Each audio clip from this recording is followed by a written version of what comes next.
सभा के शीतकालीन सत्र का आगाज हो गया है और यह आगाज हुआ हंगामेदार। कांग्रेस ने किसानों के मुद्दे पर सड़क से सदन तक प्रदर्शन किया। कांग्रेस नेता और कार्यकर्ता ट्रैक्टर रैली के जरिए विधानसभा का घेराव करने के लिए बढ़े, लेकिन पुलिस ने रोक लिया।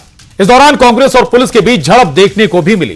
कांग्रेस ने सरकार पर आरोप लगाते हुए कहा कि प्रदेश में किसान खाद के लिए परेशान हैं, खाद की कालाबाजारी हो रही है, लेकिन सरकार का कोई ध्यान इस ओर नहीं। बहनों को 3,000 रुपए कब दिए जाएंगे, सवाल उठाया विपक्ष ने। युवाओं को 2 लाख रोजगार के लिए भर्ती विज्ञापन निकालने की मांग की विपक्ष ने। उधर बीजेपी ने पलटवार करते हुए कहा कि खाद की कोई कमी नहीं है, सिर्फ कांग्रेस को ही खाद दिखाई नहीं देती। कांग्रेस किसानों के नाम पर सिर्फ राजनीति कर रही है।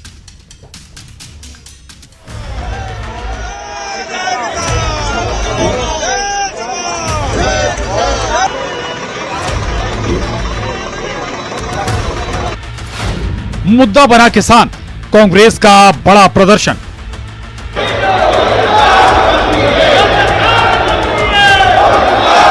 सरकार ने बैरिकेड्स लगा के चारों तरफ से रोक लिया है, ट्रैक्टर को आने नहीं दिया गया है। किसानों की समस्या लेकर नहीं आ रहे थे, ढोंग कर ही यहाँ आ रहे थे, और जब यहाँ पर आप खाद लेकर आए तो खाद की कालाबाजारी तो कांग्रेस कर रहे है। सड़क पर मोर्चा, सदन में होगी चर्चा।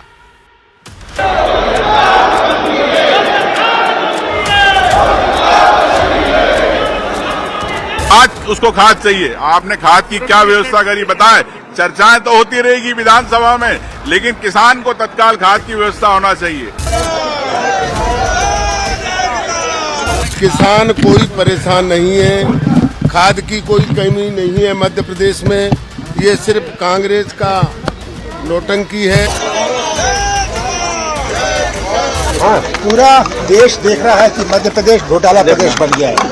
ये घोटाला एक सिस्टम है, कोई क्षेत्र लीजिए। खाद की किल्लत, बेहिसाब सियासत। क्या परेशान किसान की समस्या का निकलेगा समाधान, या फिर कांग्रेस का प्रदर्शन हवा हो जाएगा? कांग्रेस का आरोप है कि प्रदेश में खाद की किल्लत है, किसान परेशान है। उधर बीजेपी का दावा है कि खाद की कोई कमी नहीं है, यह सिर्फ कांग्रेस की परेशानी है। आखिर किसके दावों में दम है? आज इसी पर करेंगे महाडिबेट में चर्चा।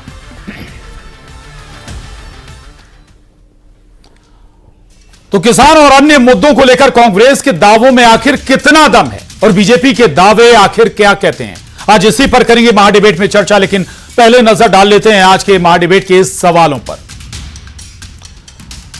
महाडिबेट के बड़े सवाल, खाद की कमी के दावे में आखिर दम कितना है। दूसरा सवाल, व्यवस्था पूरी तो सियासत क्यों भारी। महाडिबेट का तीसरा और आखिरी सवाल, रोजगार, एमएसपी का वादा आखिर कितना पूरा। इन्हीं तीनों सवालों के इर्द गिर्द हम चर्चा को आगे बढ़ाएंगे और सबसे पहले आपको बेहद खास मेहमानों से मिला देते हैं। हमारे साथ मिथुन अहिरवार जी हैं, प्रवक्ता कांग्रेस। बहुत स्वागत है मिथुन जी आपका। और राम जीवन बाशट जी हमारे साथ हैं, किसान नेता हैं संयुक्त किसान मोर्चा से। बहुत स्वागत है आपका। अजय सिंह यादव जी, प्रवक्ता बीजेपी, आपका भी बहुत स्वागत है। आलोक वत्स जी हमारे साथ इस चर्चा में हैं, राजनीतिक विश्लेषक, आपका भी बहुत स्वागत है। सबसे पहले मैं मिथुन अहिरवार जी के पास जाऊंगा। मिथुन अहिरवार जी, विधानसभा चल रही है, अच्छी बात है। आज बहुत सारे मुद्दे आप लोगों ने उठाए, किसानों का मुद्दा उठाया, आप लोगों ने रोजगार का मुद्दा उठाया, बहनों की 3,000 रुपए का मुद्दा भी आपने उठाया, और बहुत सारे मुद्दे स्वाभाविक है आप लोगों ने उठाए होंगे। आज अच्छा लगा कि विपक्ष खुलकर मैदान में था, लेकिन सवाल इससे आगे का है कि ऐसा ना हो कि विधानसभा खत्म हो और फिर तमाम बड़े नेता आपके घरों में जाकर बैठ जाएं और फिर वही ट्विटर पर, सोशल मीडिया पर एक ट्वीट कर अपनी जिम्मेदारी पूरी कर लें। मिथुन जी, देखिए प्रशांत जी, आप भले स्टूडियो में बैठ करके हमारी आवाज को उठाते रहे, लेकिन हमारे नेता लगातार जनता के बीच जाकर के, जनता के बीच सक्रिय होकर के, जमीन पर उतर करके अपनी आवाज को उठा रहे हैं। चाहे वो आष्टा का मामला हो, सीहोर का मामला हो, मध्य प्रदेश में बालाघाट का मामला हो, डिंडोरू का मामला, हर जिले, हर गांव तक हमारे नेता पहुंच करके आवाज उठा रहे हैं। और यही कारण है कि जनता हमारे साथ आ रही है। आज किसान को खाद नहीं, हुनरमंद को दाद नहीं, पीड़ित को जज्बात नहीं, और भारतीय जनता पार्टी को पता ही नहीं कि किस बात के लिए जनता के बीच जाना है। भारतीय जनता पार्टी की वो सरकार जिसने वादे किए थे कि जनता को हम देंगे, किसानों को हम 2700 रुपए गेहूं का एमएसपी देंगे, धान का 3100 देंगे, लाडली बहनों को 3000 देंगे, कहा था फेज्ड मैनर में भी देंगे। तो 1250 रुपए यदि आपने शुरू किया था चुनाव के पहले, तो 1250 से 1251 उसको क्यों नहीं कर पाए? इस बात का जवाब आपसे हम लेंगे। आपने कहा था 499 में आप सिलेंडर देंगे, आप नहीं दे रहे हैं। और उसके बाद मतलब जले पे नमक छिड़कने का काम आपके नेता कह रहे हैं कि खाद की कोई कमी नहीं। अरे आपके कृषि मंत्री कहते हैं कि साहब यूक्रेन संकट की वजह से मध्य प्रदेश में खाद की कमी है, और रामेश्वर शर्मा कह रहे हैं खाद की कमी नहीं। ऐसा कोरा झूठ यदि आप बोलेंगे तो इस निकम्मी, नाकारा, निकृष्ट, नालायक सरकार को जगाने के लिए हम लगातार सड़क पे आएंगे। आज प्रदेश में दलितों को गले में जूता डाल के घुमाया जा रहा है। सभी मुद्दों पर बात करेंगे। महिलाओं के साथ लगातार यदि बलात्कार हो रहा है तो हम सड़क पर जनता की आवाज बुलंद की है। अजय यादव जी, बहुत सारे मुद्दों के साथ मैदान में, एमएसपी से लेकर लाडली बहनों का मुद्दा है, किसानों का मुद्दा, रोजगार का मुद्दा है जवाब सरकार के पास। मध्य प्रदेश में कांग्रेस पार्टी न केवल चुनाव में असफल हो रही है, बल्कि विपक्ष की भूमिका निभाने भी असफल हो रही है। आज जिस तरह से विधानसभा का सत्र प्रारंभ हुआ, अगर कांग्रेस पार्टी गंभीर होती तो विपक्ष के नाते विधानसभा में जनता के जुड़े हुए मुद्दों पर चर्चा करती, लेकिन कांग्रेस पार्टी ने चर्चा से भागते हुए केवल और केवल नाटक नौटंकी करने के लिए इस तरह का आयोजन रखा ताकि प्रचार प्रसार और फोटो फ्रेमिंग हो सके। मध्य प्रदेश में जनता गवाह है कि किस तरह से भारतीय जनता पार्टी सरकार अपने वायदे पूरे कर रही है। हमने लाडली बहना योजना प्रारंभ की थी तो ये कांग्रेस कहती थी कि विधानसभा चुनाव के बाद बंद हो जाएगी, लोकसभा के बाद तो बिल्कुल नहीं मिलेगी, और हमने वादा किया है तो आने वाले समय में 3000 तक भी पहुंचेगी। ये कभी नहीं कहा गया था कि तत्काल दिए जाएंगे, समयबद्ध और चरणबद्ध तरीके से 3000 दिए जाएंगे। मध्य प्रदेश के किसान देश के इकलौता राज्य जहां गेहूं पर 125 रुपए का बोनस मिला, ये डॉक्टर मोहन यादव जी की सरकार का दृढ़ संकल्प था। तेंदुपत्ते पे 500 रुपए प्रति बोरी का बोनस मिला, यहां तक कि दुग्ध उत्पादकों को बोनस मिला, चारे पे हमने अनुदान दिया, और उर्वरक खाद की बात है 65 लाख मैट्रिक टन मध्य प्रदेश में खाद उर्वरक उपलब्ध है, जिसमें से 55 लाख मैट्रिक टन का वितरण हो गया। और 4 साल पहले कमलनाथ की सरकार में केवल 25 लाख मैट्रिक टन खाद उर्वरक आया था, तो वो 25 लाख पर्याप्त था, और आज कांग्रेस के नेता रुदाली रोना रो रहे हैं। ये जनता में भ्रम फैलाते हैं, झूठ फैलाते हैं। कहीं खाद की कोई कमी नहीं है। सरकार द्वारा किसानों को सिंचाई से लेकर बीज और सभी तरह के साधन उपलब्ध करवाए गए। कांग्रेस के झूठ को जनता जानती है। राम जीवन बाशट जी हमारे साथ हैं, किसान नेता हैं। राम जीवन जी, न्यूट्रल बताइएगा, वाकई किसान के लिए खाद की अभी कमी है क्या? हर साल ऐसी स्थिति बनती जरूर है, सरकार जो दावा कर रही है और जमीनी हालात में कितना फर्क है? फर्क बहुत है जी। सरकार जो कहती है वो करती नहीं है। ये सरकार दोगली सरकार है।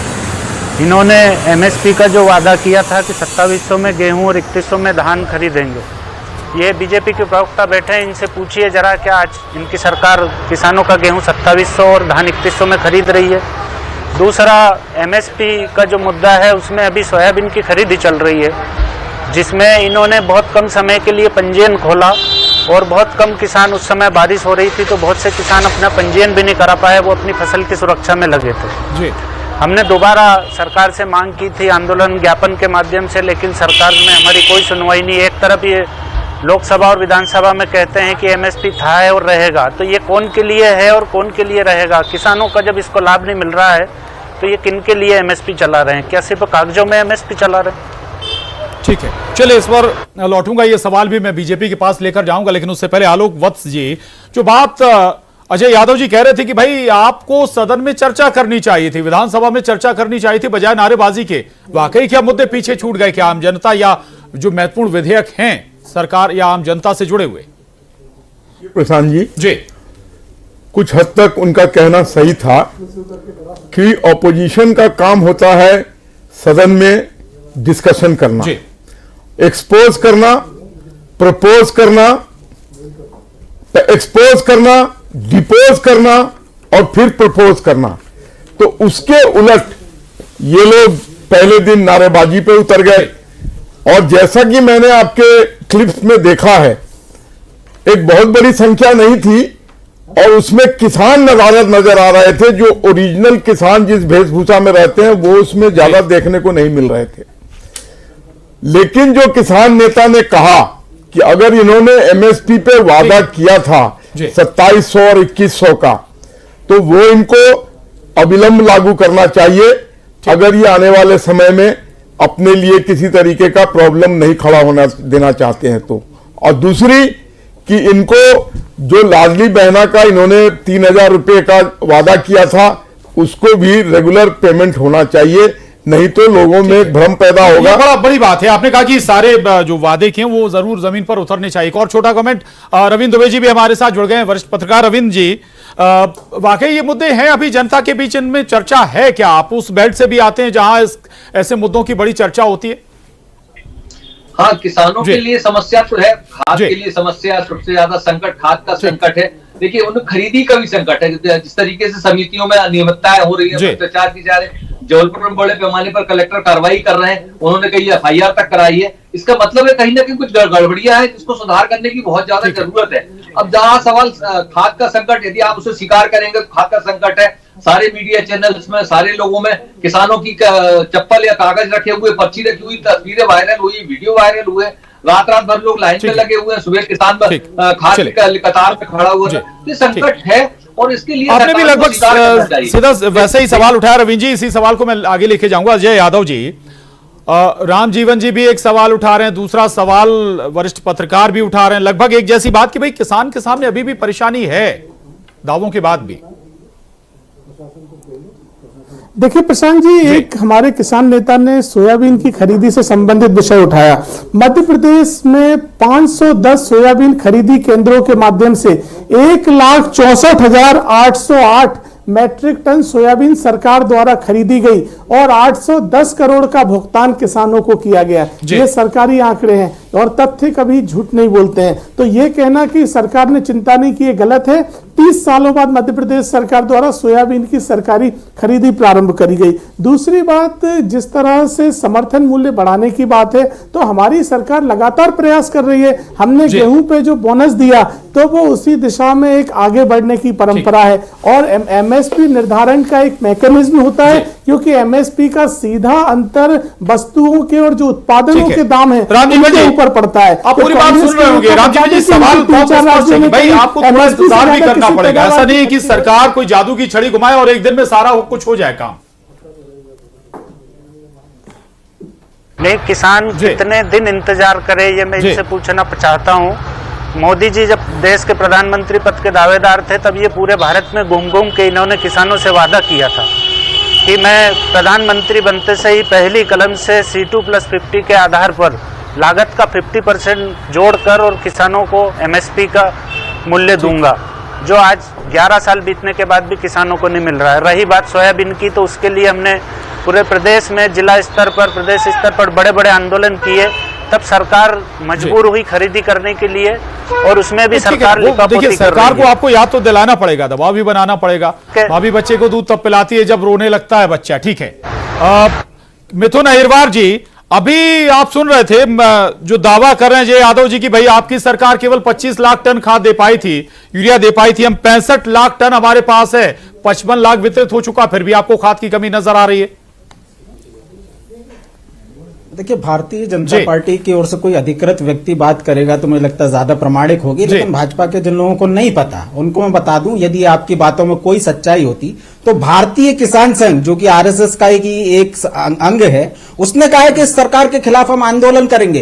केंद्र में सरकार के खिलाफ किसान बैठे हैं, राज्य में सरकार के खिलाफ किसान बैठे हैं। और आज जब विधानसभा में मध्य प्रदेश में हमारे नेताओं ने आवाज उठाई तो कैलाश विजयवर्गीय बांग्लादेश की बात करने लगे। ये किसानों के प्रति इनका मोह है कि मध्य प्रदेश के किसान की आत्महत्या की बात हम सदन में कर रहे हैं। ये कह रहे हैं सदन में बात नहीं की, हमने सदन में बात की। ये कहते हैं बांग्लादेश से क्या लेना देना। मध्य प्रदेश सरकार यदि किसानों की प्रदेश के सदन में नहीं उठाने देना चाहती और बांग्लादेश की बात करना चाहती है, तो तो भारतीय जनता पार्टी से जवाब ले लीजिए कि ये सरकार किसानों के लिए मध्य प्रदेश में या बांग्लादेश के लिए? मिथुन जी जो फैक्ट रखे वो गलत है क्या? दूसरी बात ये, मिथुन जी जो फैक्ट रखे हैं वो गलत है क्या? कौन से फैक्ट गलत पे बात करिए, दिवालियापन मत दिखाइए। खाद बीज के आपकी सरकार में कितनी थी और आज कितनी उपलब्धि बता दीजिए। सबके सामने ब्लैक एंड व्हाइट में आ जाएगा। बताइए तो कितनी नहीं है। अरे इतने ज्ञान नहीं है। भाजपा आपसे पूछ के दिखाएगी किसको बैठना है पार्टी की तरफ से। पार्टी के प्रतिनिधि पार्टी भेजती है अधिकृत तौर से। इतना दिवालियापन है आप लोगों के अंदर, इतना दिवालियापन है। पार्टी अधिकृत तौर से भेजती है अपने प्रतिनिधि। कुछ भी बंडलबाजी करते रहते हैं। तो अरे बताइए ना, कमलनाथ के समय कितना खाद आया था? मैं तो आपसे पूछ रहा हूँ, अगर मेरे आंकड़े गलत है तो आप बताइए ना, कमलनाथ के समय कितना मेट्रिक टन खाद मध्य प्रदेश में आया था? अरे मुंह क्यों छुपा रहे हैं? मुंह काला हो जाता है तो मुंह छुपाना पड़ता है, इसको इसी को कहते हैं। जब मुंह काला हो जाता है तो मुंह छुपाना पड़ता है। बताइए आपकी सरकार में कितना खाद आया था? कितना खाद आया था? आज 65 लाख मेट्रिक टन खाद डॉक्टर मोहन यादव जी की सरकार ने मध्य प्रदेश के किसानों के लिए उपलब्ध करवाया और कमलनाथ की सरकार में केवल 25 लाख मेट्रिक टन खाद आया था। और आप लोग किसानों के नाम पर झूठ फैला रहे हैं। मुल्ताई में 25 किसानों को गोली मारने वाले, लाल पीले कर्जा माफी पे फार्मों के नाम पर धोखा देने वाले आज राजनीति कर रहे हैं। जनता पहचानती है आप जैसे निकम्मे और नकारा लोगों को। ये निकम्मे और नकारा लोग हैं, ये केवल झूठ बोल सकते हैं। बताइए कितना खाद आया था? प्रदेश की जनता सुन रही है। मैं तो आपसे पूछ रहा हूँ, आप अधिकृत हो तो बताइए। आपको ज्ञान नहीं तो परिचय आया करो। खाद मिले ना मिले कोई मतलब नहीं, केवल अपने निगम मंडल की आस में भाजपा के कसीदे पढ़ते रहिए। भाजपा के राम जीवन जी को मैं स्क्रीन पे लाना चाहूंगा। राम जीवन जी कर रहे हैं, ज्ञान नहीं है इन्हें। क्या पहली बार हुई है क्या राम जीवन जी? खाद की किल्लत पहली बार हुई है क्या मध्य प्रदेश में? पहली बार ऐसा कंडीशन फेस कर रहे हैं क्या आप? राम जीवन जी बताइए ना, कमलनाथ के समय कितना खाद आया? समस्याएं लगातार राम जीवन जी को सुनिए ना, प्रशासनिक का फेलियर है। बताइए ना, कमलनाथ के समय कितना? ये शासन का फेलियर है। देखिए अपने मध्य प्रदेश को 4 भागों में विभाजित करते हैं। मालवा, निमाड़, विंध्याचल और सतपुड़ा वाला बेल्ट अलग अलग। जो धान का बेल्ट है उसमें खाद की आवश्यकता बाद में लगती है। जो सोयाबीन बेल्ट है उसमें खाद की आवश्यकता पहले लगती है। जैसे हमारा जो बेल्ट है सोयाबीन का बेल्ट है, मैं हरदा से हूँ, तो हमारे बेल्ट में जब खाद की आवश्यकता थी तब खाद की सरकार पूर्ति नहीं कर पाई। आजू बाजू के दूसरे जिलों से किसान अपने रिश्तेदारों से, परिचितों से और ब्लैक में खाद खरीद के और अपनी बोनी की है। अब चूंकि धान के बेल्ट में अब बोनी चल रही है तो वहाँ भी वही दिक्कत है, खाद की आ रही है। तो सरकार का जो दावा है वो गलत है। वास्तु स्थिति जो है वो अलग है। और मैं पूछना इनसे, यादव जी जो बीजेपी के प्रवक्ता हैं, इनसे पूछिए कि ये अपने जो क्षेत्रीय विधायक है, अपने जो कार्यकर्ता है, जिलाध्यक्ष है, कम से कम उनसे संपर्क करके जानकारी कर लें कि वस्तु स्थिति है क्या। चलिए अजय यादव जी इस पर भी जवाब दीजिए। दूसरा ये कि क्या भाई लाइनें लगातार तस्वीरें आई, क्या वो लाइनें आपको नहीं दिखी? लंबी लंबी लाइनें। दूसरा एक और मुद्दा मैं इसके साथ जोड़ रहा हूं जो विपक्ष लगातार उठा रहा है, रोजगार का। रोजगार आप जो भी दावे करें, लेकिन एक चपरासी की भर्ती निकाल के देख लीजिए साहब। आप पत्थर फेंकेंगे तो आपको 10वीं 12वीं पास नहीं, ग्रेजुएशन नहीं, double post graduate, research scholar, PhD आपको मिलेगा चपरासी की भर्ती के लिए। अजय यादव जी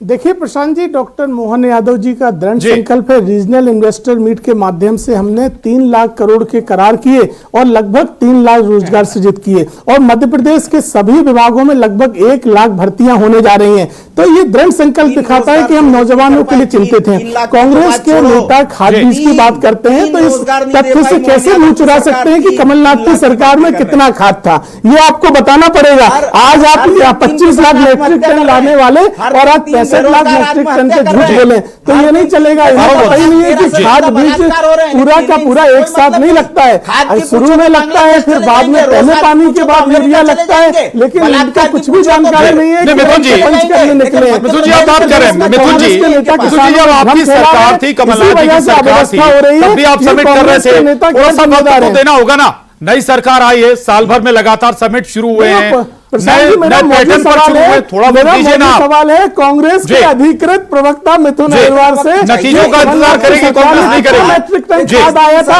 ये बताना पड़ेगा उन्हें। इस चैनल के माध्यम से प्रदेश की जनता को बताएं कि कमलनाथ की सरकार में कितना खाद उपलब्ध हुआ था, ये बताएं। ये झूठ नहीं चलेगा, ये झूठ की राजनीति नहीं चलेगी, झूठ की राजनीति नहीं चलेगी।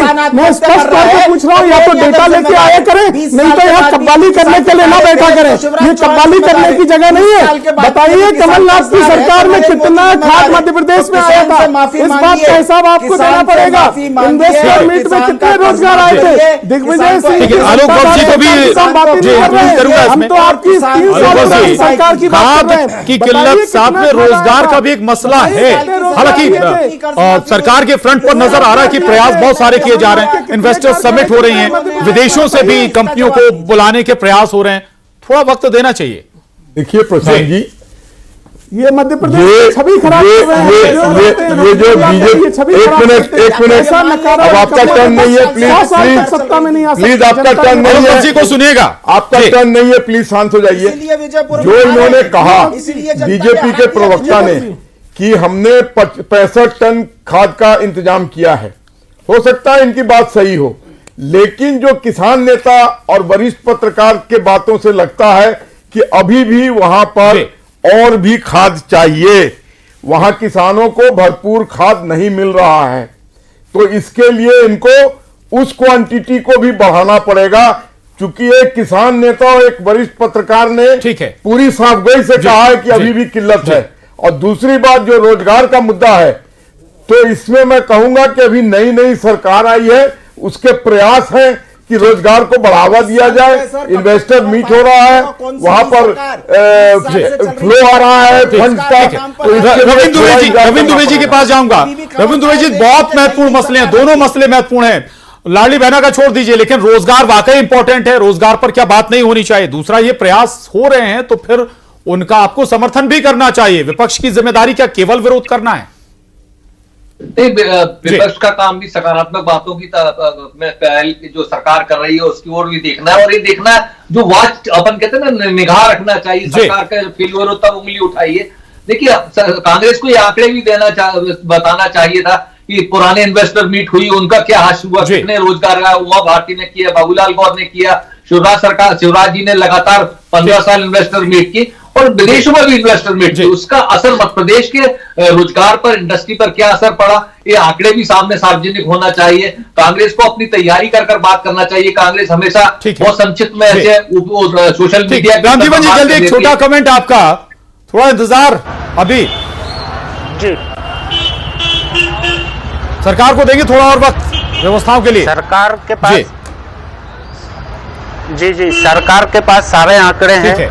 सरकार बस मैदान पे अपनी जो वस्तुस्थिति है उस पर नजर बनाए, अपने कलेक्टरों से बात करे, और जहां जैसी डिमांड है उसकी वैसी सप्लाई करे। चलिए, तो बड़ा महत्वपूर्ण मसला है कि एग्जीक्यूशन कैसे हो रहा है। क्या जमीन पर जो सरकार जो आंकड़े पेश कर रही है, या जितना खाद आया है, क्या वो वाकई जमीन पर पहुंचा है, या कहीं किसानों को मिल पा रहा है? ये तमाम बातें हैं। रोजगार पर भी इसी मद्देनजर सरकार प्लान भी करी। आप सभी खास मेहमानों का बहुत शुक्रिया, बहुत धन्यवाद चर्चा में शामिल होने के लिए। आज डिबेट में इतना ही।